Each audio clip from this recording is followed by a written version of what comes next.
하찮은 사업가입니다. 퇴사 후 이제 막내 사업을 시작하는 사람뿐 아니라 퇴사를 결심하기도 전에 본업과 병행하며 남는 시간에 부업을 시작해볼까 생각한 사람들이 많은 책이나 강의를 찾아봅니다. 그리고 어느 순간 하나의 단어만이 머리에 남게 되는데 바로 마케팅이죠. 또한 유튜브에서 흔히 볼 수 있는 월이천, 원리럭을 번다는 앵글을 보면 결국 중요한 것은 내 브랜드를 알리는 것이며 브랜드만 알리면 떼돈을 버는 것은 식은 죽을 먹는 것과 같기에 사업가는 마케팅에 집중을 해야 대부분의 강의가 마케팅에 초점이 맞추어져 있고 그 중에서도 인스타나 유튜브 블로그 강의가 프로 이상이며 나머지 10%는 스레드나 당근마켓과 같은 플랫폼이 그 자리를 채웁니다. 따라서 이러한 영상을 접하는 많은 사람들이 내가 사업을 하려면 결국 마케팅을 해야 하구나 라는 잘못된 결론을 내리고 관련 강의에 적게는 200만원에서 많게는 1천만원의 강의비를 내며 수강을 합니다. 안타깝게도 100명이 강의를 듣는다면 10명이 수익을 내고 본업을 대체할 만한 수익을 내는 사람은 다시 10명 중 1명인데 확률이 1%에 가깝다는 의미입니다. 이런 수치라면 차라리 수능을 다시 보아 인서울을 가는 것이 오히려 쉬워 보이죠. 오늘 영상을 다 보고 나면 마케팅에 관련된 새로운 틀이 형성될 것이며 어느 순간 하찮은 사업가에게 설득된 자신을 발견하게 될 것입니다. 우선 내 사업체의 제품이나 서비스를 자동차라고 가정한다면 도로는 해당 제품이 속한 시장이며 마케팅은 시동을 걸고 엑셀을 밟는 행위입니다. 이때 자동차의 엔진과 내부 성능을 잘 설계해서 잘 굴러가게 한다는 주장은 결국 제품과 서비스의 본질이 전부라는 말과 같으며 우선 도로를 들어올리는 법을 배워서 자동차가 어떻게든 굴러가게 해야 한다는 주장은 사업의 핵심은 마케팅이라는 말과 같습니다. 과연 자동차를 마케팅을 통해 들어올린다고 해도 바퀴 하나가 없다면 쉽게 굴러갈까요? 과연 아무리 자동차가 완벽히 굴러갈 수 있는 상태라고 해도 시동을 켜고 엑셀을 밟지 않으면 굴러갈까요? 제품이나 서비스가 완벽히 잘 설계되어 있다면 조금씩 굴러가게 됩니다.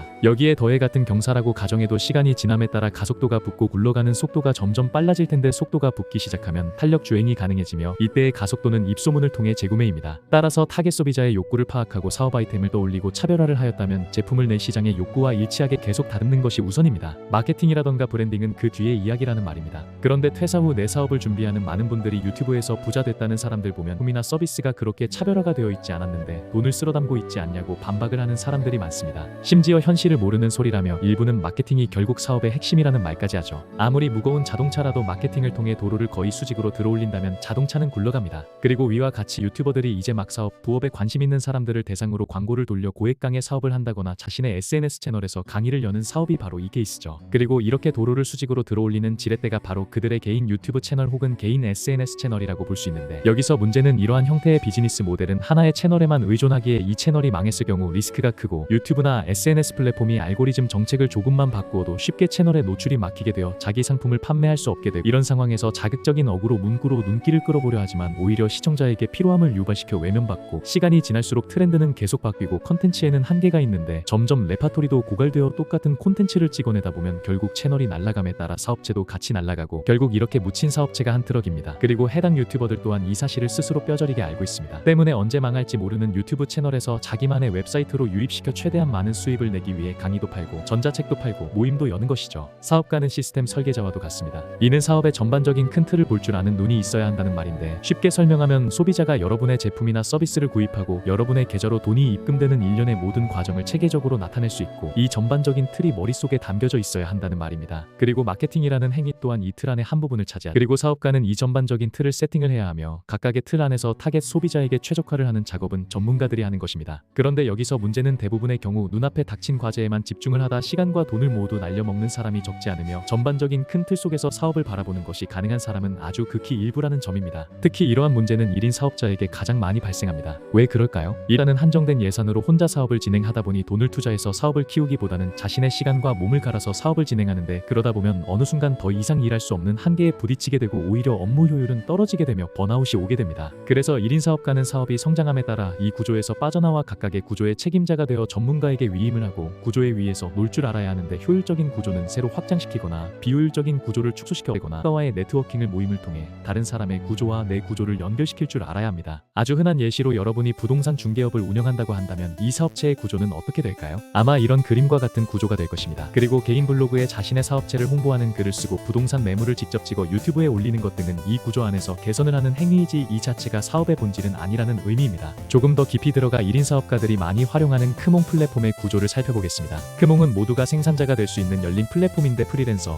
전문가, 크리에이터가 자신이 가진 전문성을 서비스 상품 형태로 등록하면 해당 상품에 관심 있는 소상공인, 창업자, 스타트업, 일반 개인이 상품을 구매하도록 중간에서 도와주며 일정 수수료를 받는 구조로 운영됩니다. 다시 말해 판매자와 수요자를 연결해주며 판매자에게 수수료를 받는 구조인데 이 구조가 머리에 들어와 있는 사람은 한 가지 아쉬운 점을 발견할 수 있을 겁니다. 결론부터 말하자면 판매자에게 돈을 끌어올 수 있지만 소비자에게서는 직접적으로 돈을 끌어올 수 없다는 것이고 이러한 이러한 말은 대규모의 활성화된 개인들을 돈으로 바꾸지 못한다는 말이 됩니다. 그래서 크몽은 소비자에게 빠른 납기, 추가 수정 요청 등 부가 유료 서비스를 도입하여 2차적으로 소비자에게서도 돈을 쓸어 담습니다. 또한 판매자에게도 상단 노출, 광고 등 부가 유료 서비스를 도입하여 추가 수익을 얻게 되죠. 간혹 이건 대기업이니까 가능하지, 일일인 사업자는 구조가 단순하기 때문에 구조적으로 볼 필요가 없지 않냐라고 물어보는 사람들이 많습니다. 불행히도 이들은 우물 안의 개구리처럼 한 구조 안에서만 전문가가 되기 때문에 사업의 확장이나 축소 혹은 연결을 통해 수익을 배로 만들 가능성을 스스로 없애버립니다. 유튜브의 알고리즘을 분석하고 소비자가 좋아하는 제목을 분석하여 구독자를 늘리고 조회수를 늘리는 데 집중을 하고 강의를 파는 것은 사업가가 아니라 단순히 자영업 수준의 유튜버입니다. 결코 자영업을 무시하는 말이 아니니 오해가 없으셨으면 합니다.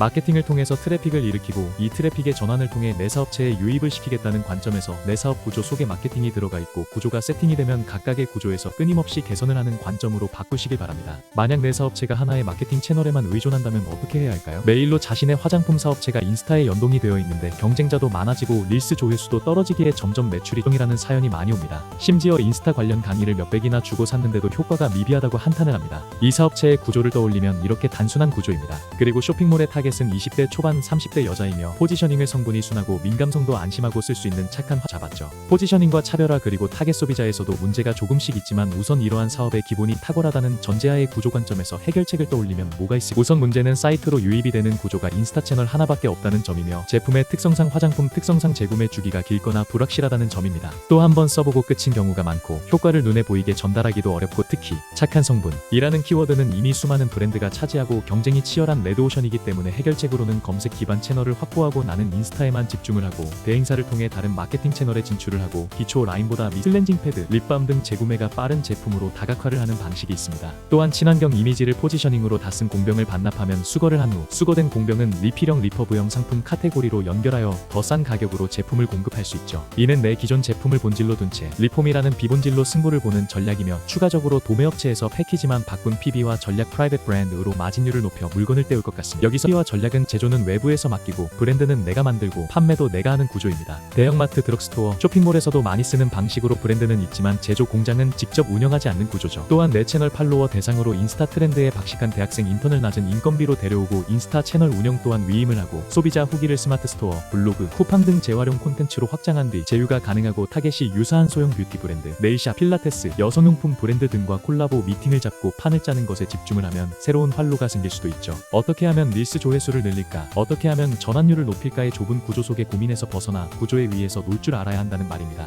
물론 현실적인 1인 사업가라면 전부 해야 합니다. 이렇듯 사업 초반에는 거의 몸을 갈아 넣다시피 해야 하는데 하루 1시간 AI로 월 1000만원, 하루 4시간 일하고 월 1억 이런 말에 현혹되지 마시길 바랍니다. 그런데 요즘은 이런 제목이 안 먹히는 걸 아는지 하루 4시간 월 200만원 같은 현실적인 금액으로 사람들은 혹하게 하는데 이 또한 근처에도 가지 마시길 바랍니다. 뭐든지 몸으로 직접 부딪히며 배워보는 것이 당연하며 AI를 사용하기 전에 AI가 없어도 사업체를 굴릴 줄 알아야 합니다. 만약 처음부터 강의에서 알려준 프롬프트 혹은 자동화 툴에만 의존하면 AI의 노예가 되어 어쩔 수 없이 돈을 지불하며 사용해야 돼. AI는 사업을 편하게 만들어주는 훌륭한 조수일 뿐 대체자가 아니라는 점을 기억하면서 마지막으로 마케팅을 통해 구조를 만들 생각을 하지 말고 구조 속에서 마케팅을 바라보라는 말을 드리며 오늘도 영상이 길어졌으니 다음에 더 좋은 영상으로 돌아오겠습니다. 이상 하찮은 사업가였습니다.